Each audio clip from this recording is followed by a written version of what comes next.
Good morning. This is KELOLAND On The Go with all you need to know in news and weather as you start your Sunday. We also have your Boredom Busters coming up, but first, our top story. Authorities are investigating a weekend shooting at a racetrack in western Iowa. The shooting happened just before 9 o'clock last night at I-29 Speedway in Prairie Junction, Iowa, which is south of Omaha. The Iowa Department of Public Safety is confirming there are injuries related to the incident and that law enforcement secured the area by 10:30 p.m. There are no updates on the conditions of the victims or on whether any suspects are in custody. The Speedway was hosting a music festival at the time of the shooting. We're learning new information about a crash we first told you about Saturday morning that closed a stretch of Interstate 90. The South Dakota Department of Public Safety confirms that a man driving a motorcycle died in a head-on crash with a truck in a construction zone near Hartford Friday night. Authorities have not yet released the name of the motorcyclist. Flags flew at half-staff across the state Saturday in honor of a South Dakota soldier who died during World War II. A funeral took place yesterday in Blunt in central South Dakota for Army Corporal Robert A. Bartlett, who was declared missing in action during combat in France. His remains were accounted for this spring and were recently returned to the state for burial with full military honors at Blunt's Pleasant Hill Cemetery. Let's take our first look at the forecast now with meteorologist Adam Rutt in the Storm Center. Good morning, Adam. Good morning, Perry, and good morning, everybody. We are off to a mainly quiet start to the day, but not for everybody. An example of that is what we're seeing to the west on our camera in Pierre as we start out in central South Dakota. There's some rain and a few embedded thunderstorms out that way, so you will want to keep that in mind along the Cheyenne River Valley.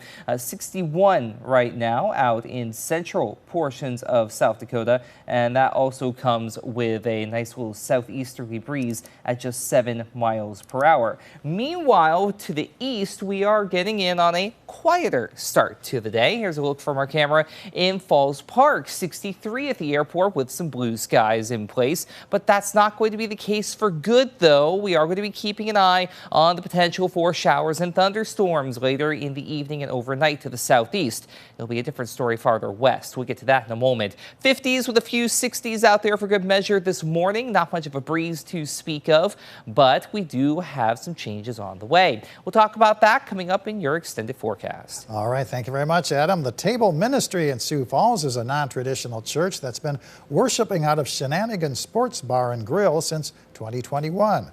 But the congregation has grown to a point where they need more space. So the church is moving into a new location on the South Dakota Military Heritage Alliance campus.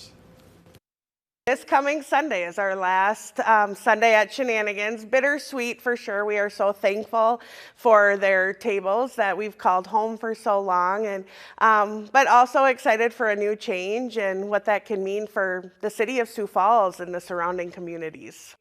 The church will be located in the former AAA building just 2 doors down from the Alliance and will also include an area for kids. South Dakota's oldest county fair gets underway this week in Parker. Activities at the Turner County Fair today include a church service in Heritage Park at 11 a.m., a ranch rodeo in the grandstand at 1 p.m., a 4-H companion animal show at 3 p.m., and a free barbecue with ice cream in Heritage Park from 4 to 6 p.m. The fair runs through Thursday. Admission is free. The Breathe Bravely Backyard Bash is an afternoon of live music to help families dealing with cystic fibrosis. It's taking place at Levitt at the Falls in downtown Sioux Falls from 4 to 7 p.m. Admission is free. The Heartland Country Corn Maze east of Harrisburg on Highway 11 is open for its 25th season. The 11-acre maze is open from noon to 5. Admission is $9, $6 for children, and free for ages 4 and under. This is the final day of swimming at 3 of the City of Sioux Falls outdoor pools. Frank Olson, Terrace Park, and McKinnon Wading Pool will be closed for the season after today. All city pools are open from 1 to 8 p.m. today. The Canaries baseball team takes on the Milwaukee Milkmen. First pitch is at Sioux Falls Stadium is at 4:05. And enjoy preseason NFL football action on Kello Extra. The Denver Broncos take on the Indianapolis Colts. Kickoff is at noon. Adam? We do have some showers and a couple of embedded thunderstorms that we're keeping an eye on in portions of west central South Dakota. Like I mentioned, this is along the Cheyenne River south of Eagle Butte, right through Hockin and Ziebach counties. A couple of cells on the backside of that in that northeastern corner of Pennington County. All of this is trying to hold steady as it heads toward Pierre, but it's going to be a matter of whether it's able to do so. If not, that does not mean we're in the clear by any stretch of the imagination. We have more that we need to keep an eye on later today. But right now, if you're East River, yeah, you're doing pretty well for yourselves. But later in the day, we are going to be keeping an eye on western, southwestern, and south central South Dakota. A marginal risk level 1 out of 5 is in place as far east as Gregory County, all the way along I-90 into Rapid City to the Wyoming border, and all points in between. Wind and hail are the main concerns with an isolated tornado risk always in place, especially the farther west you go. The slight risk is down toward northwestern Nebraska, though, a bit of a better opportunity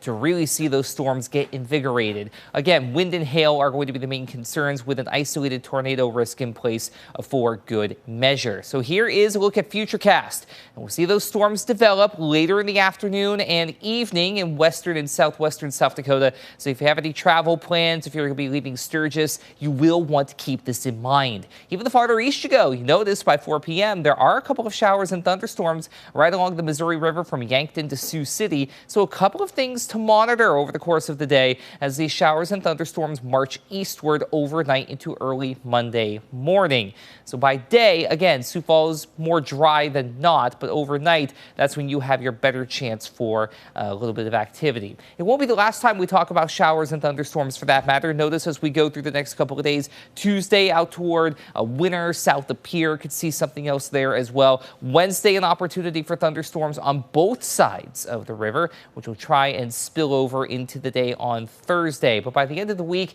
we do attempt to quiet down as we head toward Friday and Saturday. Highs today, though, mainly in the 70s to near 80 in southeastern KELOLAND, mid-70s to the northeast, maybe an isolated shower toward the evening. Out west, however, it's a different story. We'll be in the 70s, yes, but we also have a better chance for showers and thunderstorms, a few of which could become strong to severe.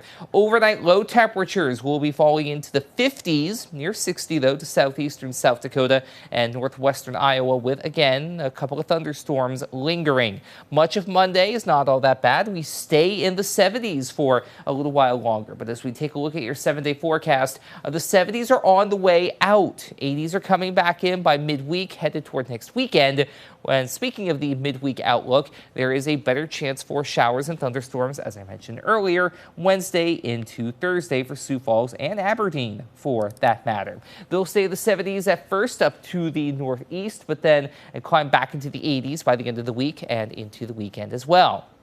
For Pierre, rain and a couple of thunderstorms likely today. A few of those storms could pack an extra punch with a high of 77. Another chance for thunderstorms by Wednesday with a high of 86. And we'll stay in the mid-80s headed into the end of the week. For Rapid City, be advised, we do have that chance for some stronger thunderstorms, a few of which could be severe later in the day, a high of 75 otherwise. But then shower and thunderstorm chances of a spotty nature Tuesday through Friday, as we also get into the 80s and upper 80s at that by next Saturday. Have a great day, everybody. For more on your local news, weather, and sports, you can always head on over to KELOLAND.com.